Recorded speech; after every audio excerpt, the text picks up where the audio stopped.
What is up? Hello, hello. I want to welcome you all to the Just Can't Fail show, where we turn less failures into lessons and lessons into your success. I am your host, Coach Darius Wilson, and I am super excited for our guest tonight. And I hope you are too, okay? So, but before we get started into that, let's make sure we head over to StreamYard.com/Facebook and be sure to just click the blue button there. That's it. That's all you got to do, okay? So that way, when you do comment, you engage with us, we want to make sure we can shout you out by your name and not just a Facebook user. And so make sure you head over to StreamYard.com/Facebook. And also make sure you comment. Let us know if you're watching live or if this is a replay.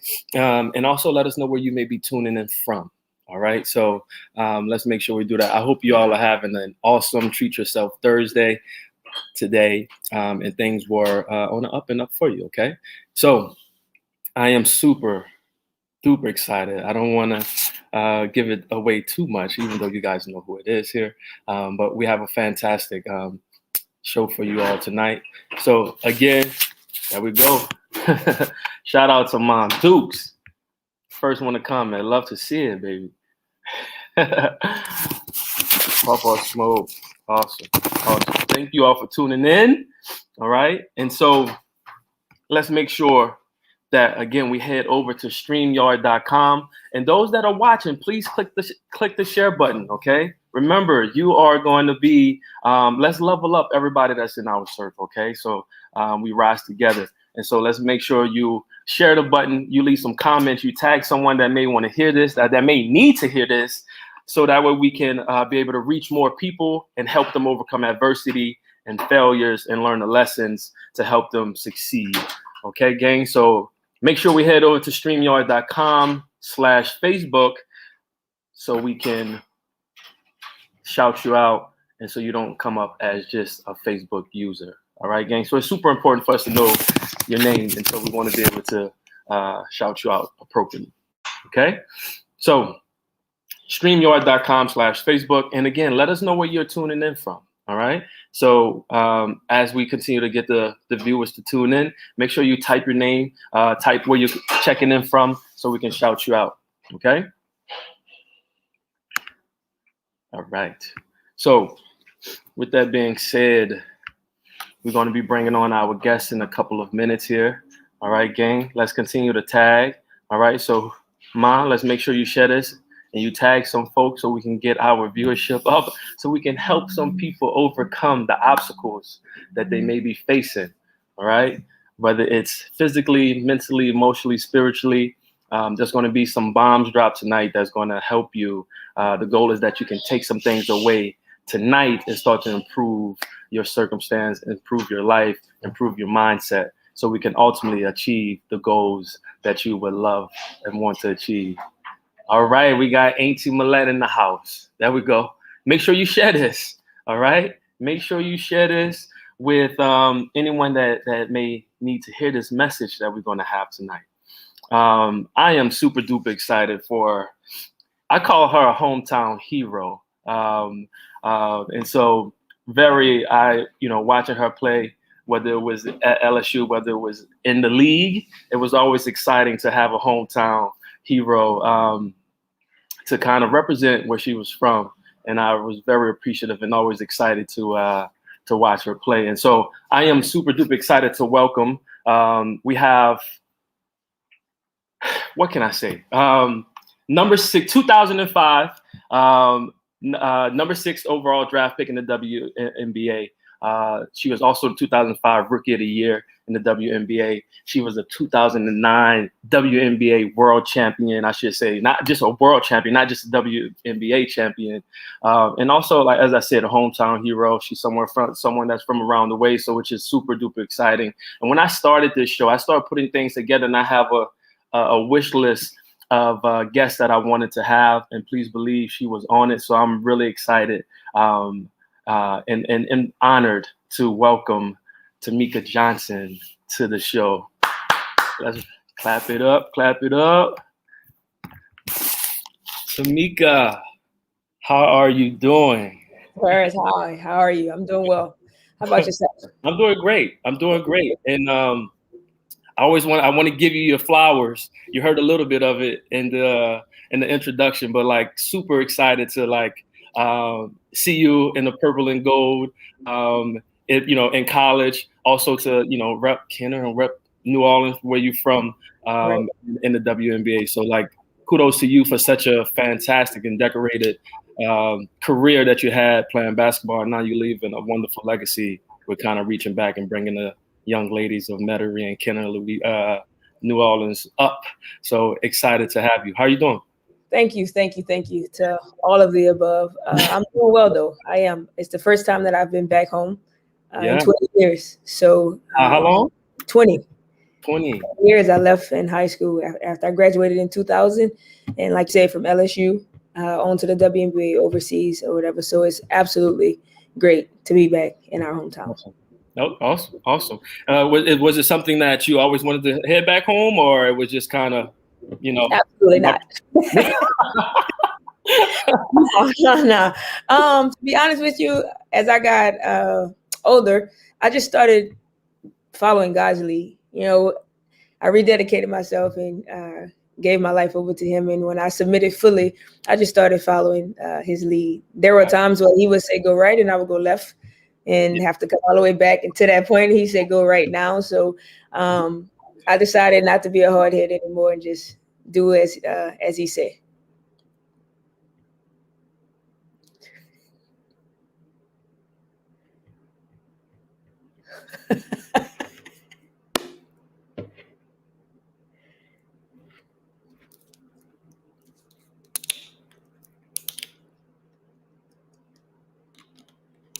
We're back. Hey, that's one of the things of live stream.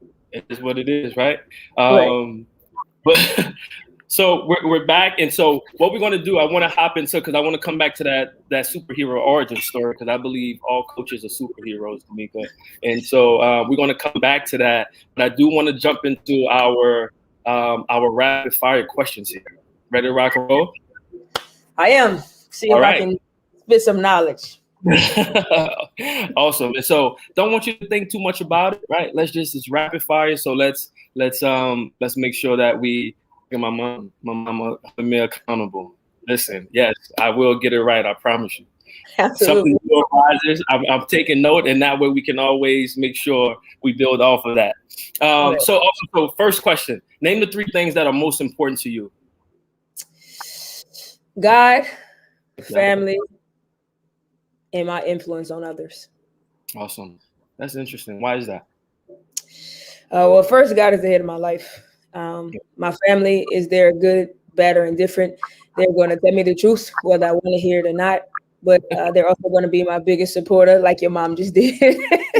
Yes. They're always going to be my biggest supporters as well.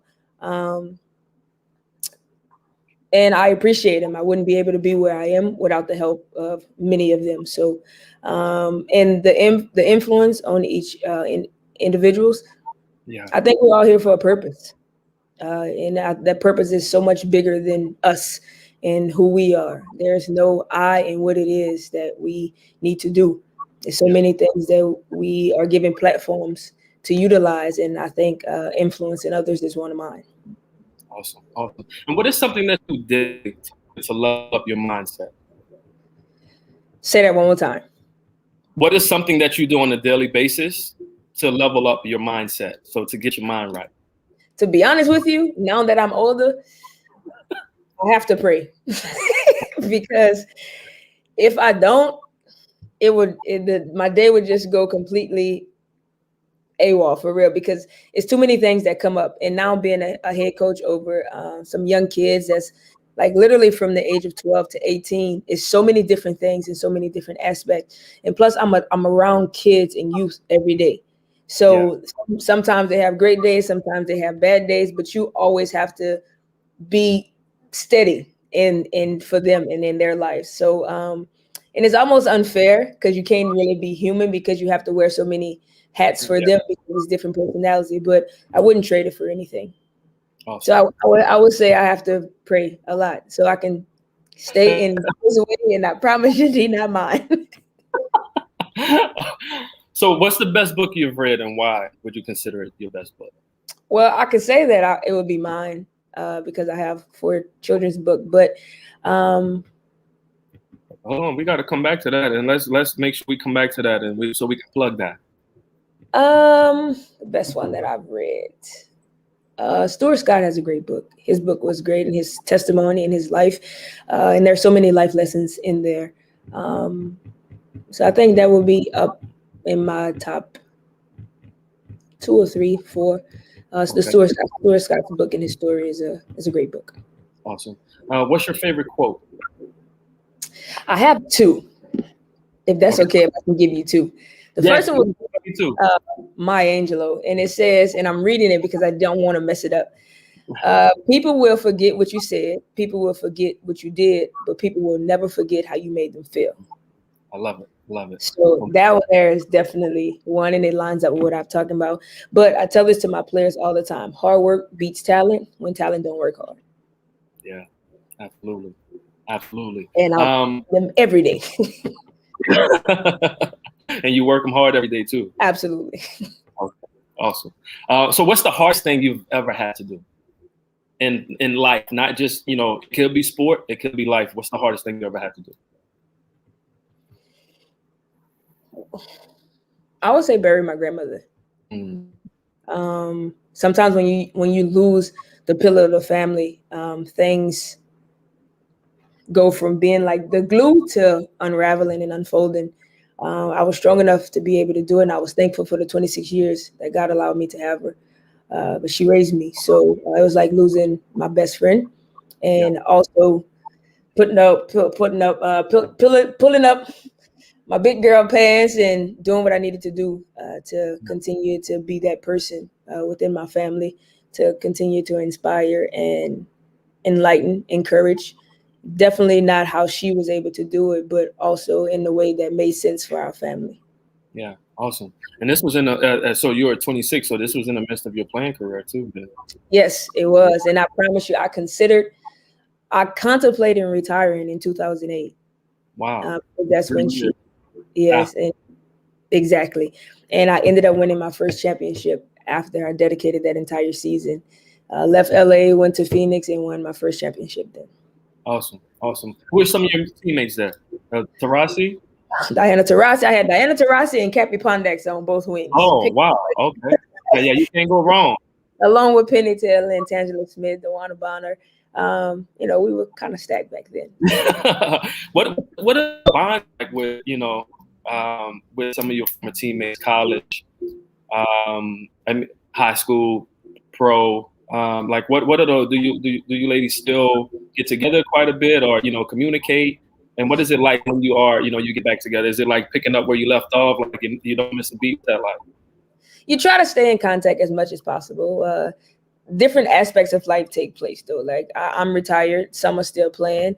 Some of my high school teammates I definitely keep in contact with, but some of them stopped at college, so life takes a different turn, a different journey. But for the most part, every single time we get back together, it's always fun and laughter. So that's a good thing. And of course, you reminisce about the good old days, and you talk about how the team is looking now compared to how it was and what we did. If they lose to somebody else, like that would have never happened if we were doing stuff like that. Same old story. You know how that go. Yeah, absolutely. Awesome. So what are you most excited about in life right now, Temeka? My kids. The kids that I have right now, they may drive me up the wall at times, but being able to impact them and being able to encourage them and pour back into them is part of my purpose, but also something that I enjoy. Yeah, I know something that that I'm getting is that you seem to be a very purpose-driven person. And like, what does that come from for you? Is that built in like your faith and your spirituality? Is that something you learned growing up? Like, what is this drive, this purpose-driven sort of life that you have? Like, where does that come from? You said encouraging because it kind of went out a little bit. You said, I was asking, what is the purpose-driven life that you lead? Where does that come from? Is that rooted in like your spirituality? Is it something that was given to you, or that you learned from your grandmother? Like, where does that come from? I think it's from all of the above, to be honest. It would be my grandmother for making sure that I stayed level-headed and grounded. But definitely my walk with the Father, staying as spiritually grounded as possible and remaining humble. But more than anything, life lessons. Because when you're winning, you're the best thing in the world. When you're losing, you're the worst thing since you're the worst thing since the tail end of the bread. So, and I think I learned early to remain the same, whether we were up and down. I didn't want to give anybody the leverage to be the one to pull me down or pull me up or whatnot. Good, bad, or indifferent. I wanted to remain the same and grow when I needed to grow and grow at the pace that God has set for me. And I think it worked out. It is working out still. Awesome. What was it like being drafted? Like, I'm assuming this was a dream that was of yours. So to like realize that and like feel that come to fruition, like what was that like? It was a lot of emotions bottled up because the night before I knew that I was going to Houston. My agent had talked to me the night before. I was going number 5 to Houston. Well, at the last minute, Van Chancellor changes his mind. So now I went from like, okay, I was going at number 5. Now what's going to take place? And I am nervous is all I'll do. My family is there. It's an exciting moment, but the nerves start to kick in because we make eye contact and he nods his head and he's like, no. But I remember Donna Orender, who was the president at the time, and she comes out and she looks directly at me and gives me like this nod, and it kind of relaxes me. And once my name was called, it was a dream come true. Not just for me, but for the hometown, for the university, for my family, my siblings. So it was a lot for me. I think a lot of people played a part in me being successful. So I wanted to make sure that they knew that I felt all that in that moment. Yeah, awesome. When you talk about your success, Temeka, how much would you say was like hard work? How much you feel like was your talent? And do you feel like there was any luck involved there? Luck? No, I'm 5'3". I'm 5'3" playing a big woman's game or whatnot. Right. It's definitely zero luck, but it has talent. It has a lot to do with talent, but it has a lot to do with hard work. Being so small, you have to do things 10 times harder than the next person just to get some recognition. I was fortunate enough to be, pretty gifted. To be able to not worry about my size. My size was never a problem for me. It was always a problem for everybody else. Right. And I think I can relate to the upbringing of our hometown, never backing down from anything, never being afraid of anybody. You know, our mindset, the bigger you are, the harder you fall. It is what it is. So I was able to carry that over into the game. I don't care how big you are. You're a problem. You between me and the basket is the problem. And we got to do what we needed to do. So I think that has a lot to do with it. Awesome.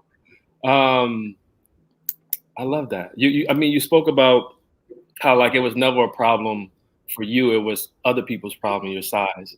And being an undersized quarterback, that was something that I faced as well. And so I was really gung-ho about playing, quarterback at the next level, regardless of what someone has said. And with that being said, just like what do you miss most about playing about the game? And even though you're still around the game, but what do you miss most about playing basketball? More than anything, my teammates. Yeah. In the locker room, the camaraderie, being able to have fun with that. I appreciate the game. I appreciate what the game was able to give to me and do. I still love it. I still have a great appreciation for it. Still have a great respect for it. But I think what I'm doing now is what I'm supposed to be doing. So I don't really miss it like that. There are times that even with my kids, like I'll get out there and I'll show them that I can still play or whatnot, but I'll let them know like I'm not doing it. I also have to let them know because some of them are probably on here. So I have to let them know that they can't just beat me just yet. But I also let them know that it's not about me. Like my time, I enjoyed it. Like now it's for you and what you are trying to accomplish. And I'm just trying to do my part in sharing the knowledge that I've obtained. Yeah. Awesome. They're lucky to have you. They're lucky. The humbleness, the experience, the expertise. They're very lucky to have you as a coach. Someone that has been there and done that, and like you can guide them through that entire process about what's required. And also give them game of obstacles that you face before they even get there. So that's like, that's invaluable, right? And so with that being said, though, like what were some of what were some of those obstacles and challenges that you faced coming from Bonneville, going to the next level in college? And then I would love to hear what was some of the obstacles you faced from college to the WNBA. Well, it's like everybody said, there's levels to this thing. So from high school to college, the workouts, you was on this schedule that was unreal. Everything was planned for you. You lifting, you running, you're running like you ain't even know you was capable of running. But the good thing is that you're doing it as a group, and it gets faster. Like the game gets faster. A lot of competitiveness. Like now is everybody's high school All-American on one team. Everybody's all everything on one team, and you're competing against people like that across the nation. That's all everything in their state, all everything in some countries, that people that come over from other countries. And it's just, you got to be a lot faster and a lot stronger. You have to think quicker on your feet. But it's fun. Yeah. From college to the WNBA, yeah, the biggest adjustment was having short memory, because you can play a game and then have one the next night. And then you have one 2 days later. So there's no time to reflect on that. You got to learn on the fly, pick it up as you go, and compete night in and night out while still maintaining everything that you learned in college, because they're not going to force you to do it, because now you're getting paid to do it. Right. So how important is your body to you? How important is your nutrition to you? How important is your sleep to you? And how important basically is your job to you? So your mindset has to change. And with that, I was fortunate to have some very phenomenal vets that was able to teach me along the way and talk to me and pull me to the side. Don't get caught up in this. Keep your mind focused on this. Train your body to do this. And I was one that was kind of like a sponge. I was a little hothead too, but I was a sponge, and I soaked up things that I knew from people that I knew I needed to soak it up from. Yeah, awesome. Random question here. Who was the best player that you played against or played with? Man, I can't answer that question. I was the point guard. You can. Of course you can. Who was the best player you played with, and who was the best player you played against? On the spot. It's all good. Diana Taurasi. It's kind of hard to. Yeah. It's kind of hard to go away from D. I played against her, but I also played with her. Yeah. So before I get myself in any more trouble, I'm just gonna stick with Diana for both questions. But the league is full of phenomenal athletes, so it's really honestly hard to pick one. Seriously, Diana's. She's really up there. And what made her the best? Like, because there's a lot of talent, a lot. And I really didn't understand it until I became her teammate. Now I knew she was a competitor. We competed against each other since we were young with the Kenner Angels for AAU, and she played for Southern California AAU team out of California. So we've been competing against each other for a very long time. But when I became her teammate, and I was always this fierce competitor that just was so determined to win that I didn't know how to enjoy winning. I just always knew how to fight and compete. I'm little. We have to fight and work hard. When I became Diana's teammate, I learned how to compete while having fun. And the way that she thinks about the game is always 2 to 3 times more or faster than everybody else. She's ahead in what she's thinking. She's not only anticipating where they're going, but what could possibly happen if the help kind of like her mind is phenomenal for the game. And I was very fortunate to be there to see it up close and personal. Awesome. And what is your coaching style? Like, as a player, very competitive, very fiery. Like, what is your coaching style, and what would like your players say about it? I'm gonna be honest with you.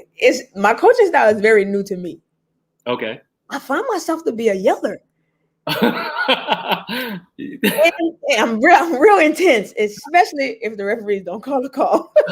I get real intense, and I'm so surprised by it because as a player, I wasn't really as vocal until I got mad, or if they didn't do something, I could prove them. I'll go down the end and do something and say, "Well, you should have caught," or make it look or whatnot. But in coaching, I am a yeller. Like I'm so surprised, and my family will tell me like, "Girl, are you okay? Like, where did that come from?" Because for years they've watched the player.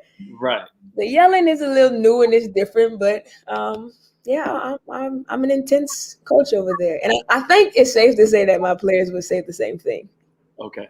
So yeah, you have good self-awareness. Well, they find video and send it to me. How old were you when you first started playing basketball, Temeka? Organized basketball, I was 5 years old. Oh wow. Okay. Did you play any other sports? I ran track. Okay. And I was pretty fast, but I learned early that it was too hot. So I stuck with the indoor sport. I'm sorry. I love it. Watch it. I love volleyball. I can watch softball. I support all the sports, but I'm an indoor girl. I hear you. And it's just the heat hit different down there. Ooh, so different. It hit different down there. I agree with that. And you had to track me all day. You might run for 45 seconds. I told her about 3 for that. Like you got you. I said, Lord, it's too hot. So you stuck with the indoors. I did. Okay. What do you feel is the greatest asset as an athlete? Like, yeah. Along with talent, it's 2 things that I think are important. And it's knowledge and understanding. Okay. I think some people just play off of instincts, but don't really know why. And I don't, sometimes I'm finding that it's not really being taught that why you should do things and what's the main reason and what you're going to get out of it while understanding when to utilize it. Yeah. Being quick, but not in a hurry. I think those are things that is lost sometimes because people are watching Steph shoot from half court, effortless, but they don't know that he actually had to start in before he got out. Like they don't see the work before the preparation. Some people, it's a microwave society. Are you just out of my mouth? I was just about to say that, but yes. It's no crock pots cooking, no slow cooking. It's and no, we putting it in the microwave on as high as it can go, real quick, and it's gonna be there. And the pressure cooker. Exactly. And so I think somebody like my friends and I talk about this a lot. Is that you see somebody like Stephen Curry? I think he makes the game look so easy. Mm-hmm. And he do things to where like it becomes, I think the reality becomes skewed, you know. And him, I would say Dame time too. It's like I think they, you know, you see that and like you said, it's like people feel like, oh, that is the game, you know. But here's what they fail to realize. Say that again. Say that one more time. This is what they failed to realize. He wasn't highly recruited. Right. Neither him nor Dame. Right. And they both, well, I know for a fact, Steph, NBA stats was he wasn't strong enough. He was bad ankles. He was weak. Like everything was so negative about it. So this is the problem that I have with most of the kids. I was like, to have this not being recruited, to have this write up about you from what's supposed to be the best reporters that there is. And the people lose sight of how hard he worked to become what could possibly be the greatest shooter in the NBA. Right. Absolutely. And so somebody that's watching, Temeka, that may not have an athletic background, someone that may be trying to overcome any obstacles that they have in their lives, whether it's fitness, nutrition, or just they feeling stuck from achieving their goals, career. How can they extract like that sort of that athlete's mindset or the greatest asset that an athlete can have? It's the key thing that you said, a mindset. you have to have a mindset and stick to it. You have to be determined to do it. I'll tell you this: in 2018, I ruptured my Achilles playing basketball in Spain, and I was on my way back home. Now, the food in Spain is definitely not as processed as the food down here, and it's not as heavy. I made up my mind because I knew that I couldn't run. Mm-hmm. I knew that I wasn't going to be able to exercise the way that I wanted to, and I still had the rehab. I did not want to gain weight. I gave up meat. Okay. I said, you know what? My health is way more important to me, and I need to do what I need to do to make sure that I'm where I want to be comfortably, not what the world thinks and not what anybody else feel where I am.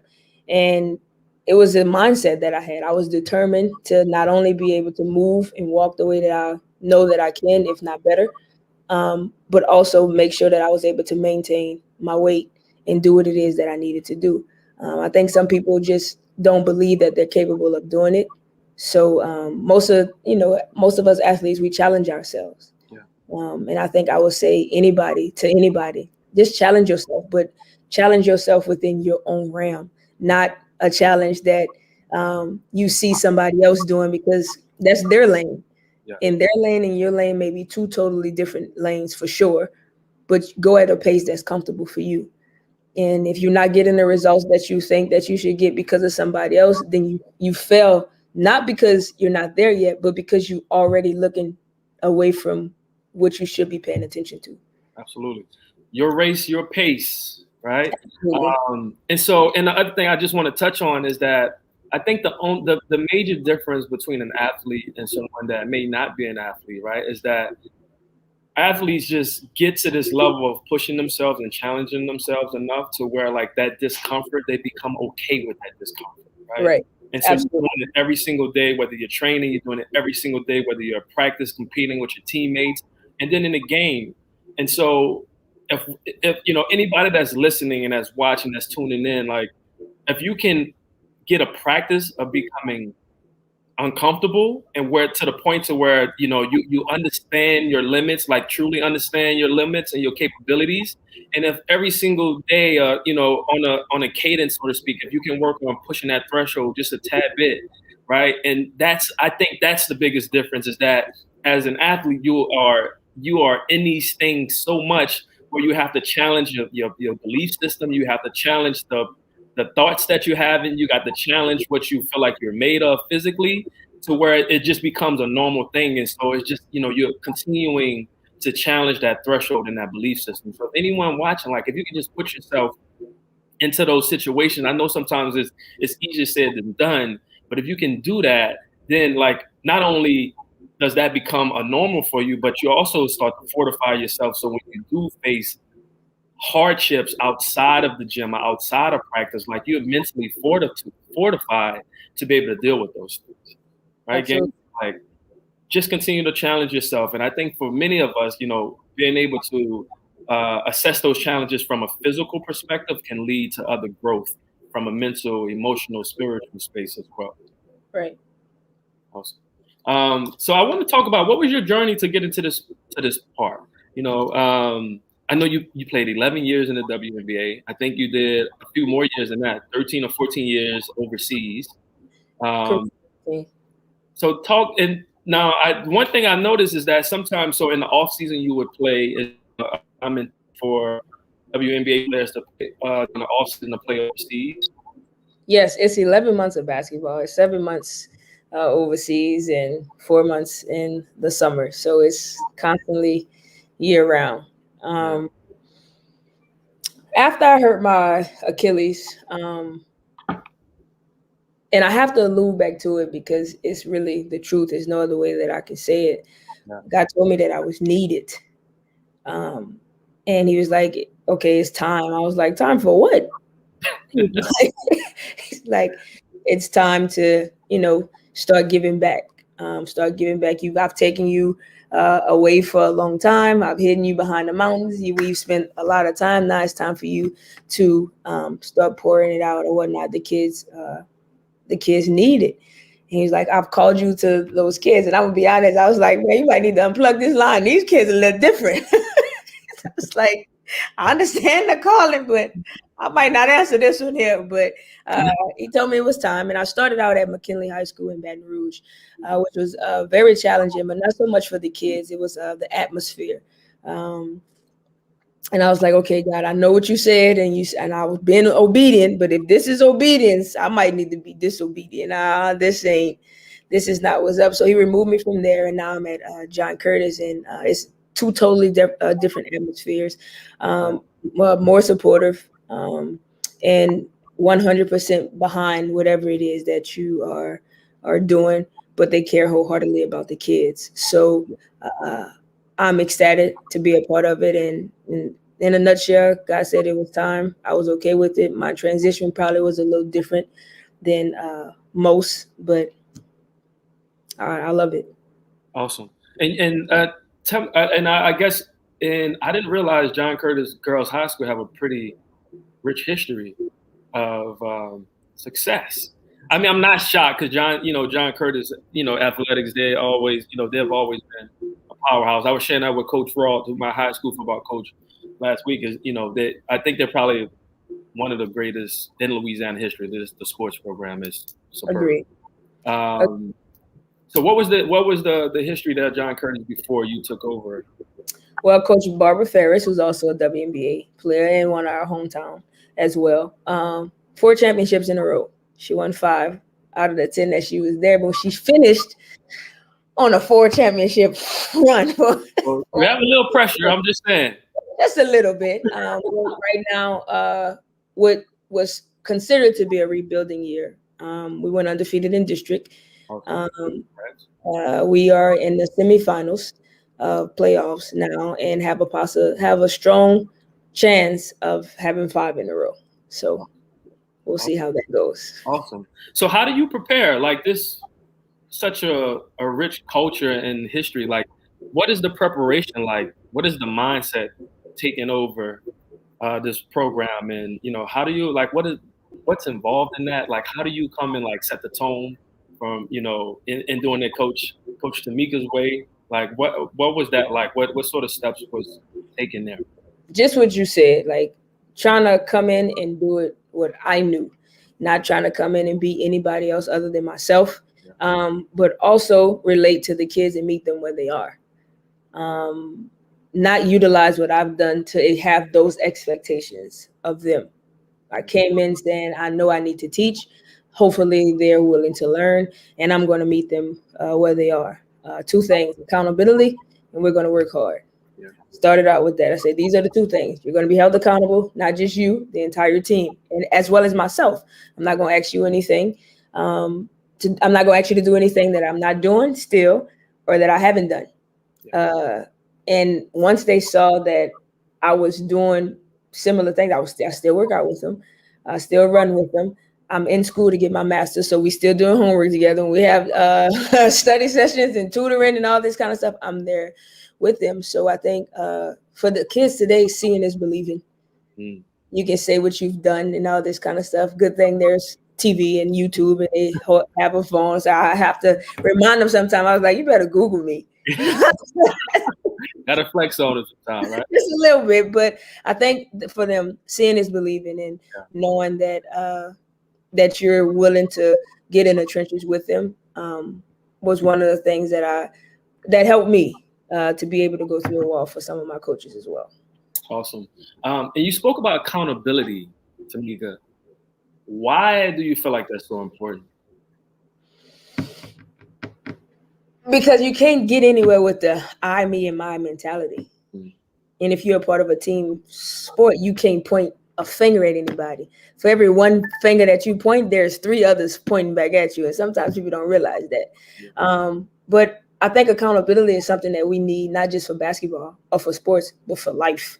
And I don't just think that I'm there to be a basketball coach. I think I'm there to teach life lessons as well. And if we can do that, that's the one thing about sports. It allows you to be able to excel a little bit more or sometimes a little bit faster in life because you face so much adversity and have to deal with so many different highs and lows of the game.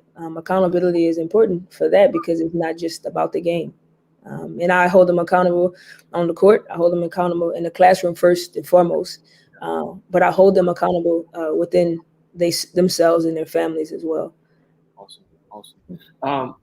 How do you hold yourself accountable? In what capacity? Just being having this awesome platform to influence, living this purpose-driven life. Being an example, not just showing, but not just saying, but showing your kids on, being in the trenches with them. Like, how do you hold yourself accountable? I challenge myself.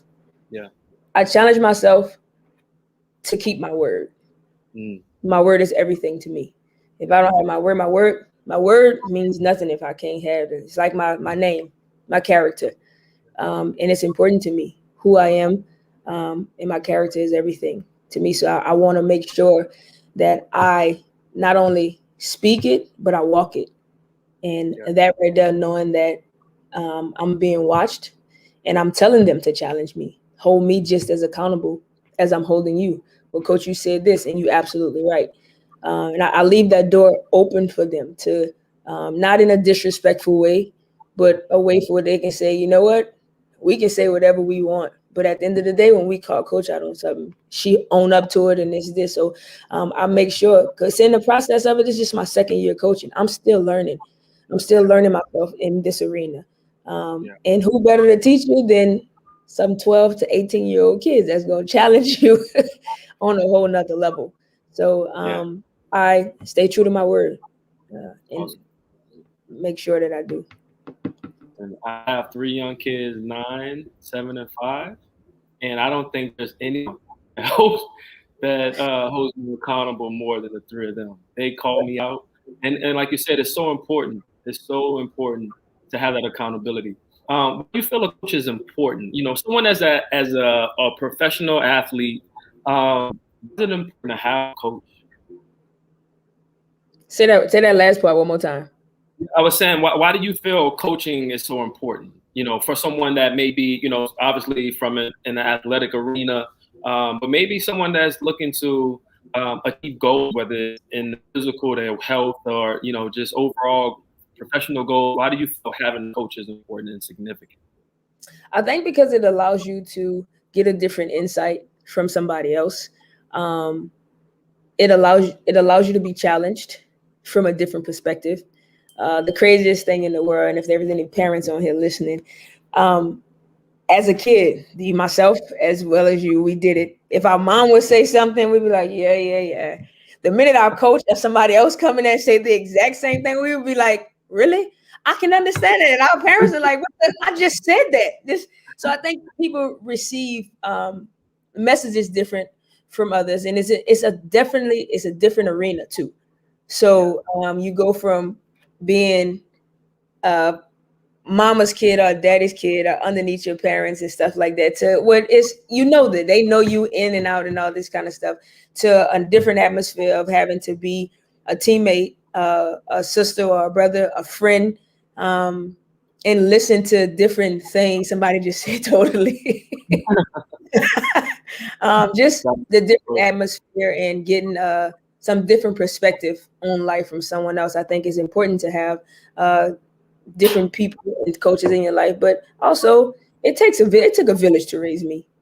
100%. And I think some people lose sight of that. It took a village for me to be the woman that I am today. And I'm appreciative of everybody that has crossed my path and poured and sowed into me.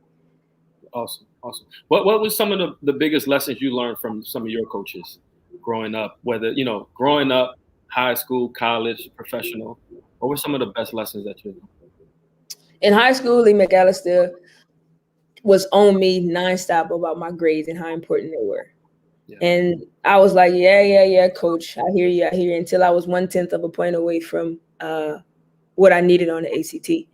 And I ended up having to be Prop 48, sit out for 18 months, and a lot of things was put into perspective for me. And it was a life lesson. I had life lessons from every last one of them. Coach Gunner in college, it was more about who we were going to become as a woman. Yeah, love the game of basketball, but she would tell us our character was way more important.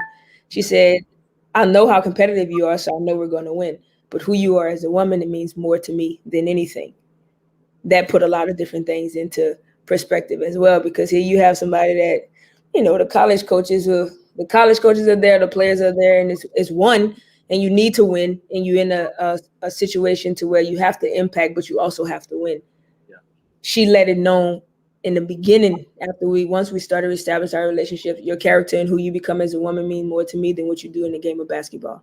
She said, this I know you love, and I know you're going to do it, but we got to work on this part and continue to grow in this area. And in the WNBA, I've had so many different coaches that I was able to play for and compete against, that I learned from, whether it's being coached by them or watching them from afar. And I'm thankful for every last one of them. Awesome. Tamika, what is your current fitness sort of training routine consist of now? Like, what is that? Are you in the gym? I was when you before around the time you got the job at McKinley, I started seeing you was training at LSU a lot. I was like, oh yeah, we getting it, baby. Yeah, so I don't know if it's as strenuous as that.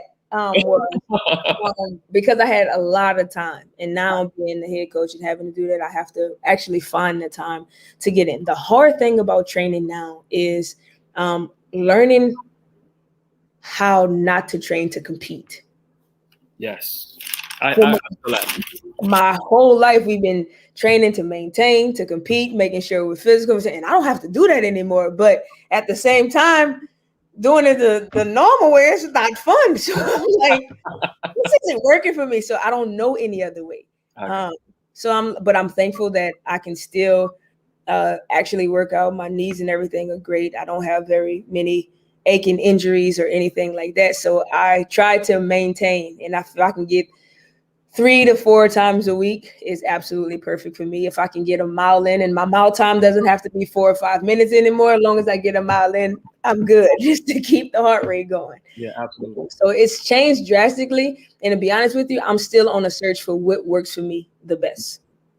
Got it. But I still keep going. I won't stop until I find something that absolutely works. Because the minute you stop, and then they go from 1 week to 2 weeks to a month, you're going to pick it up next week. You're already at year 2. And you're like, all right, I might need to. Let me tell you. So we're going to hang here a little bit, because now, like, on a couple of notes. So I totally understand that, because I had to pull back from the way that I trained and kind of learn a new way. Like, cardio for the sake of running for long distance was one of my members said, try JCF. I'm just saying, let's go. Might not be a bad thing. Might not be a bad thing. Let's go.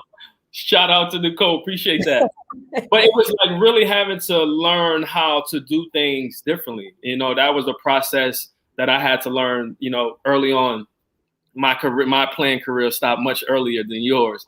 But it was something I had to learn. But it was something that I welcomed. My personality is that, like, I'm totally okay with failing and not being good at something initially, and learning the lessons. So like it took me a while, but it was a long time, to the point to where I was able to. I went from running a mile was tough. We used to have to do a mile, six laps.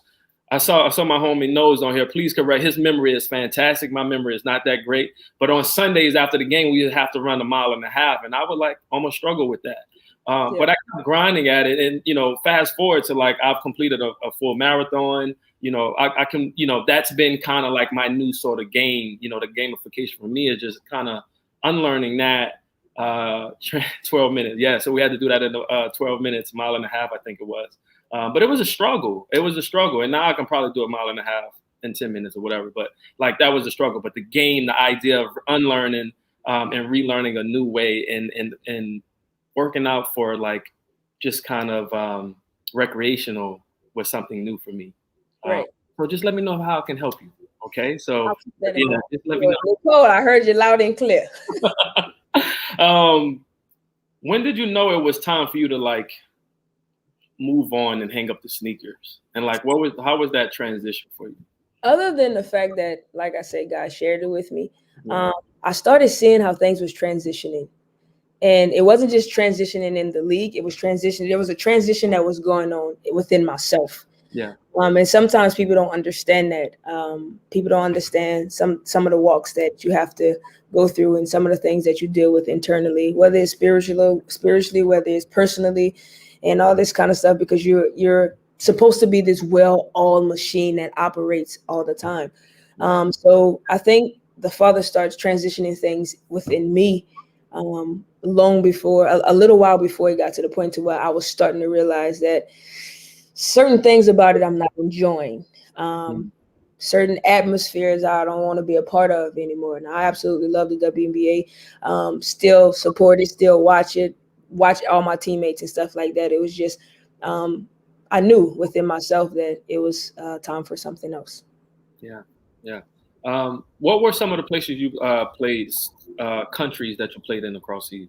Ooh, Russia for a couple of years, maybe 4 or 5 years. Played in Israel, Poland, Croatia, France, Spain, I think Hungary.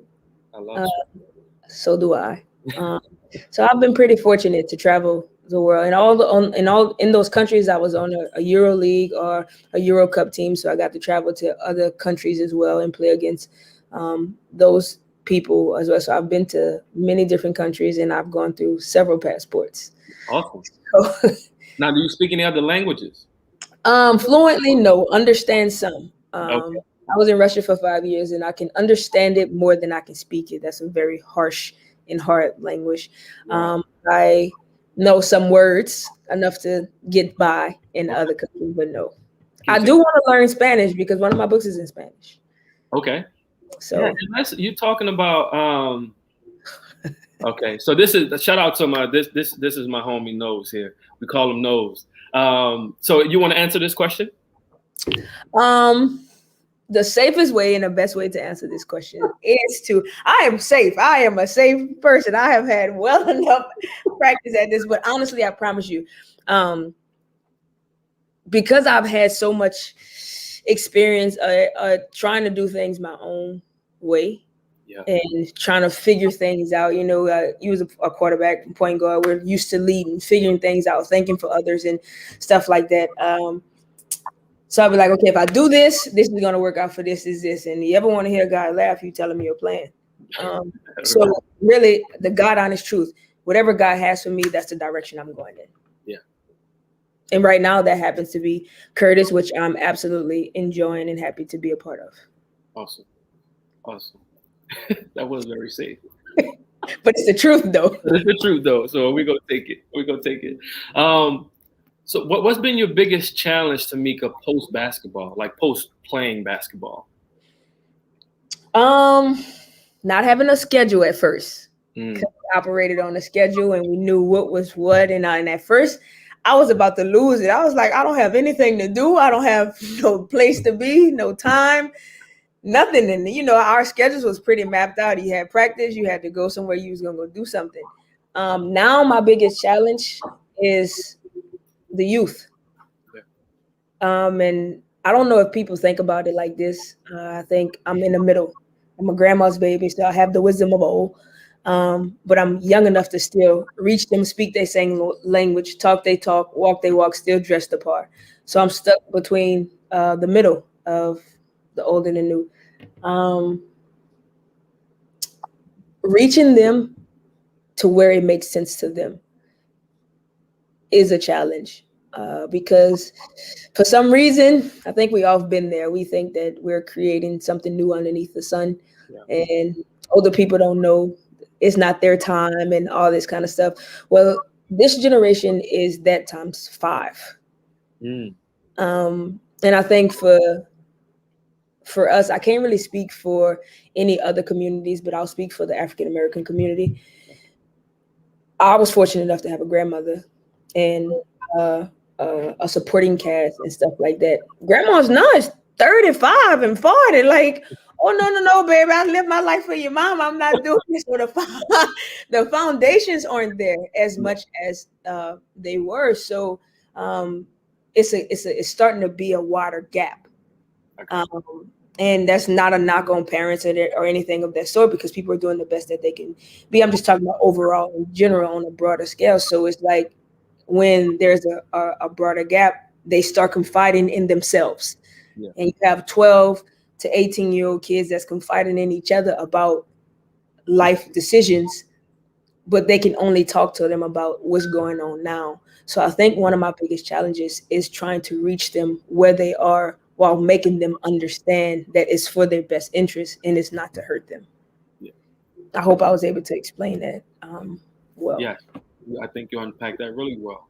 What do you struggle with the most, and how do you deal with it?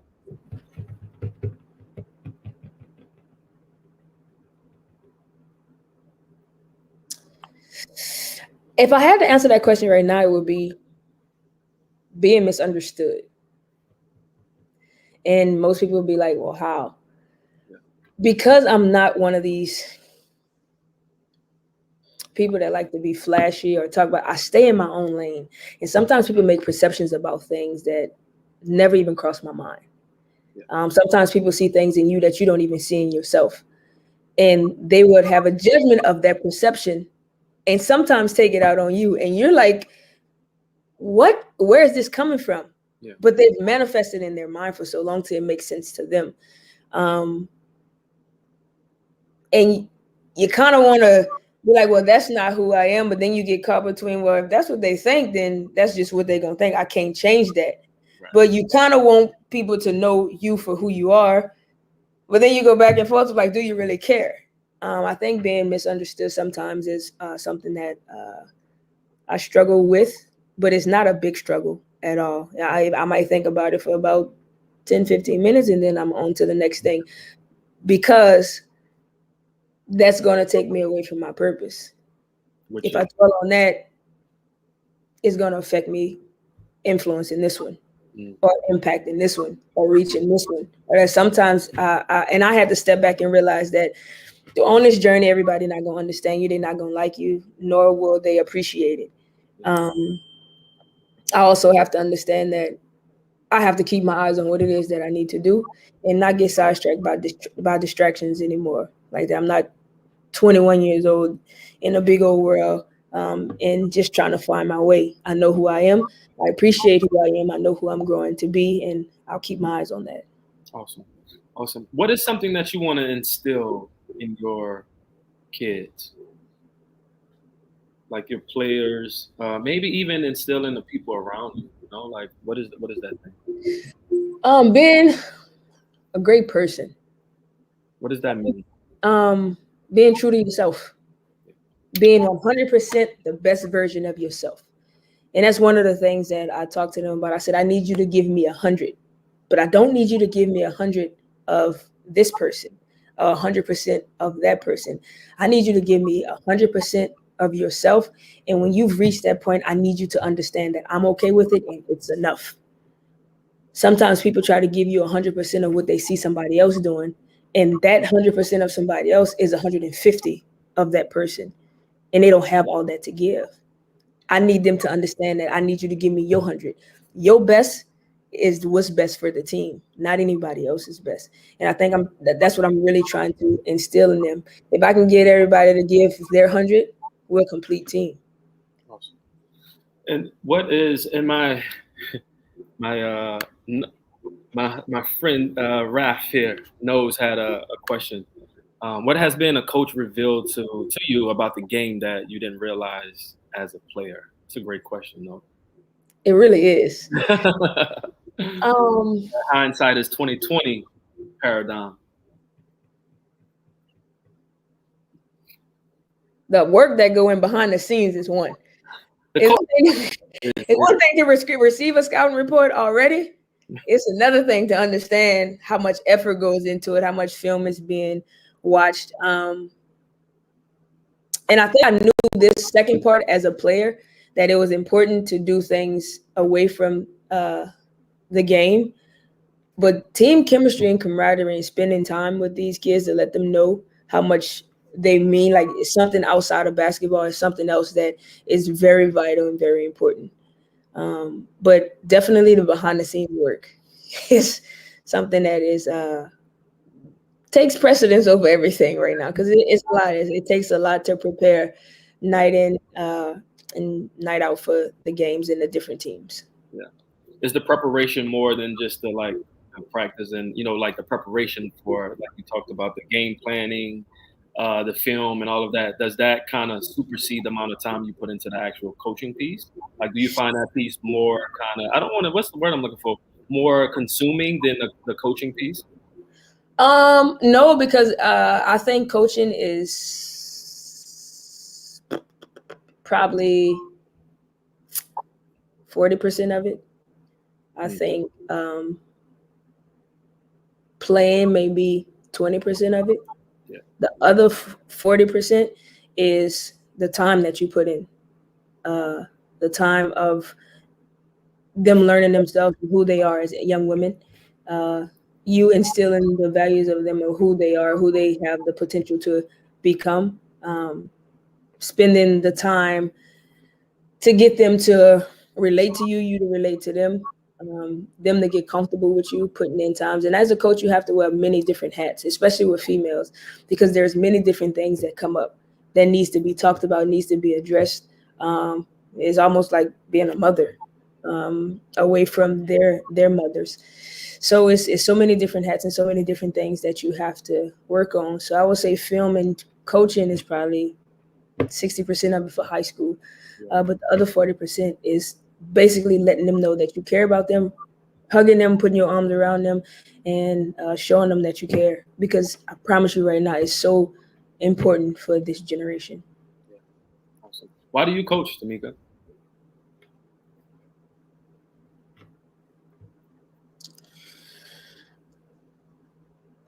Because being in the coaching seat allows me to affect change, allows me to make a difference, allows me to teach, allow me to pour back in, just allow me to give. And what sort of change do you want to see within your kids or in the world? Like, what kind of change do you want to see?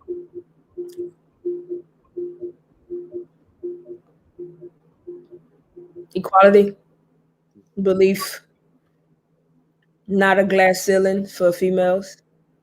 Um, Seeing, knowing that you belong, you're welcome. Um, Knowing that if you work hard to obtain the goals that you are trying to obtain, that is actually there to obtain them. Um, I don't want them to quit. Kids today have so many different options, so many different choices. Yeah. And the minute something gets hard, they move on to the next. Stay in the course because it's important in life, not just this moment. I want to teach life experiences because once you move from away from you, my door never be closed to you. Once we're connected, we're connected. But you're gonna go away, and there's gonna be other people and other things that come about. Knowing how to handle yourself and carry yourself once you leave my presence is important to me. And what's been the biggest challenge that you've had to face so far? And what's been the biggest lessons you've learned from those challenges? One of the biggest challenges that I've had to face was people trying to make me who they thought I should be. And as a point guard, a small point guard, everybody always know what's best for you when there are certain things that you've done that was able to get you where you are. Now in life, even though I don't always talk and I don't always say things, my mind is always running. I'm always thinking, and sometimes lack of understanding from others.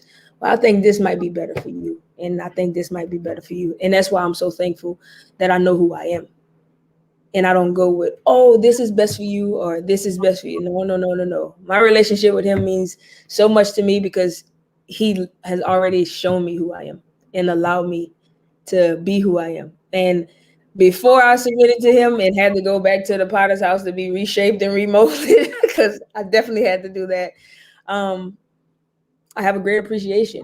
I absolutely love myself and who I've become and who I am. And I think that's what's most important. Awesome. And um, Tameka, I just want to salute you and give you your flowers now I appreciate it. for everything that you're doing and reaching back. And like I said, these kids are very lucky. And who's ever in your stratosphere, including myself, like you told me, the door is always open. So Absolutely. so when I have my kids, my 10-year-old, soon to be 10-year-old, when I need to understand how to get to him or her at some point, I know where to come. Absolutely. Thank you so much for your time, and I want to like I said, I want to give you your flowers. It's always awesome. I call you the hometown hero for your experience and what you've been able to accomplish. And like shout out to you. And as I said, um, and I mentioned this in when I reached out to you about how you're building a legacy, and I'm sure you're going to do well at this, just like you have done in everything else that you've done. So I have no qualms that you're going to be successful here. My mama went to Bonn. Go Bruins. And so I have no qualms that you're going to be successful. I want to wish you the best with the semifinals and bringing the championship back to Curtis. And but before we go though, I want you to shout out your books. I want you to shout out where folks can find you. Oh. You also have your foundation. Like you're doing so many dope things. And so please share the book. Drop it here. Temeka Johnson. Listen, Miss S is already on it. But please share your book. What's the name of your book? Where people can find it. Share any whatever. Just like spit right now. Just let people know where they can. Absolutely, there. Heaven Opens People's Eyes is my foundation. The acronym of it is HOPE. So many people told me playing the game when I was coming up how much hope I gave them. And in actuality, they was giving me hope to continue to do it, not knowing that I was impacting that many people. Absolutely ignited something inside of me. TamekaJohnson.com. You can get the books. Amazon, Barnes and Nobles has them as well. And you can also find out more information about John Curtis at johncurtispatriots.com. Awesome. And can you share a little bit about the foundation? Yeah, I started it back in probably 08-ish kind of, but it was more like an LLC. I didn't want any recognition for the things that I was doing. I just wanted to do it because I have a heart for giving. And it was one of my assistant coaches in college who told me that I should start a foundation. And then I looked into it and started talking about it and started doing some things. But I became 501c3 certified in 2018 to really be able to make an impact, to give back to underprivileged kids and underserved communities, help the kids with their educations and stuff like that. And feed the homeless, doing anything that we can to instill hope. And I think people don't understand that hope come in many different forms. It doesn't have to just be in a tangible thing. Sometimes people just need an ear. Sometimes people just need a hug. Yeah. And I think that's what it is. I'm thankful for the acronym. As long as I keep my eyes on him above, I think I'll remain hopeful and continue to move forward. Absolutely. Well, Tameka, like I said, thank you so much for your time. And like I said, you were on my list that I wanted to have on. So thank you so much for your time. And I know you're in the middle of game planning. We talked about preparation and game planning. So shout out to you. Shout out for keeping your word. And we wish you the best. Okay. Thank you. I appreciate it. Because let me tell y'all, I canceled on him once before, not by choice, and some things came up. So I do try and keep my word, but I'm absolutely happy that I was able to do it. Congratulations to you and your success and your family. It's a beautiful family. I definitely looked at it. Again, my door is always open. You, your kids, your wife, tell us that hi. Continue to do everything that you're doing and using your platform as well. I enjoyed today. Awesome. Thank you so much, Tameka. Well, again, huge round of applause for Temeka Johnson. And we're going to send out some cool, some awesome Just Can't Fail and JCL vibes to them as they embark on a state championship. And so, gang, I want to thank each and every one of you for giving me and us your time, your attention. It means a lot. I know you have a lot happening. So to tune in with us for an hour and 10 minutes, I really appreciate that. And so, again, if you're watching this, whether it's live, whether it's live or the replay, please share where you may be tuning in from. Virtual high fives, absolutely. Where you may be tuning in from. And again, we spoke a lot about accountability. We spoke about coaching and why that is important, and why Temeka Johnson, who was WNBA player, why it's important for her to be a coach and to be held accountable. So, gang, if you have been struggling with your fitness or your nutrition, or you're stuck, with the quarantine 15, listen, hit us up. jcfxstream.as.me. Shout out to Memphis, Tennessee. My homie knows. Oh, BJ, what's happening with you, man? And so, class, let's go. Awesome. So, gang, if you are struggling with that, and you've been trying to lose 15 pounds, 20 pounds, 30 pounds, if you've done that several times and now we back up, let's sit down and let's talk about fitness goals. Let's talk about nutrition, right? Talk about things that's getting you off the wagon, because that's super important. If we're not able to control those variables that leads to the outcomes that you want to achieve, right? So if you're indulging in stress eating, if you're not eating correctly, you don't know what to eat, you're not exercising consistently, right? You're not hydrating, you don't have any stress release. So those are the things, the variables that we must control in order for you to achieve the outcome, okay? So if that's something you've been struggling with, let's hop on the call here, jcfxstream.as.me. All right, gang. And if you have any questions right now, please post them. I'm going to stay on for another minute and 15 seconds. All right. As long as there are questions that's coming, we'll continue to ask those questions. And if there's any questions that you have for Temeka, we can relay that over to her. And when she has time after hosting up the trophy, I'll hound her to make sure we get back to those, that she gets back to those questions. All right. So I will stay on for another, at this point, 50 seconds. If no questions, anything come in, then we're going to jet out of here. I'm going to thank you all for your time again. I really appreciate it. Marcel, Stanley, second time watching. These interviews are great. Keep up the good work, baby. Appreciate that, my man. Shout out to Raider Pride, baby. Nicole, thank you. Susan, let us know where you're tuning in from, Susan. Thank you for Janelle. Thank you so much for tuning in. Awesome. Let us know a free t-shirt for being the first to tune in. I got you. Love the show. Thank you, man. Listen, I got you. I have it. So you have to support the online store first, and then I'm going to add a little bit something in there. Okay. So, so you do that. We're going to get that taken care of. And by the way, we do have some new swag, some new gear. All right. You can go to jcf.fitness. All right, /shop to check out our new store that we have. What's the best source of protein? So, BJ, that's a great question. I love it, man. So, if you are, and I'll give different levels here, okay? So, best source of protein. So, I always look at things on a continuum, right? The more to where we can do natural protein, your food that you consume is going to be great. So, if we're talking about the best, egg whites are going to be the best, most bioavailable proteins, egg whites, right? So that's going to be the absolute best. But there's other good sources. Any lean chicken, any lean poultry, I want to say, is going to be great. Then you can look at some of your dairy products, like a yogurt can be great.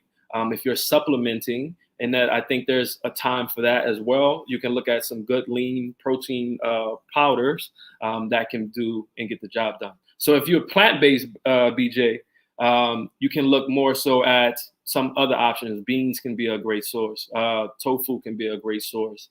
Seafood can be a really great source as well when it comes to best protein. I don't, that question is kind of loaded. When we talk about best protein, is really going to be based on the individual. So, but those are some great protein options that you can incorporate to get those benefits. Okay. Ma, love you too, girl. Thank you for the support. I got to shout out my family. I know Temeka shouted out her family about keeping her level and grounded. I'm telling you, man, biggest support, biggest support, but also I don't want to say biggest critic, but always kept grounded. It didn't matter how well I played. Mom Dukes always figured out something. I'd be like, all right, keep me grounded. So I really appreciate it so much. Shout out to the best support system ever. And shout out to my grandfather. He's not on here, but shout out to Sam Wilson as well.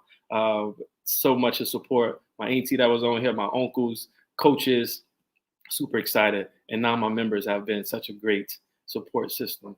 All right, gang. So that don't seem like there's any more questions coming in. Listen, thank you all for your time. You all have a beautiful, beautiful night. Make sure you tune in next week as well, next Thursday at 8:30 p.m. for the Just Can't Fail stream. And gang, listen, share this. Someone you know needed to hear this message. So just click. It costs you like 2 seconds, 1 second just to click a button and share this on your timeline. Tag someone that may need to hear this. And let's keep grinding it out. You all have a beautiful evening, and I will see you all next week.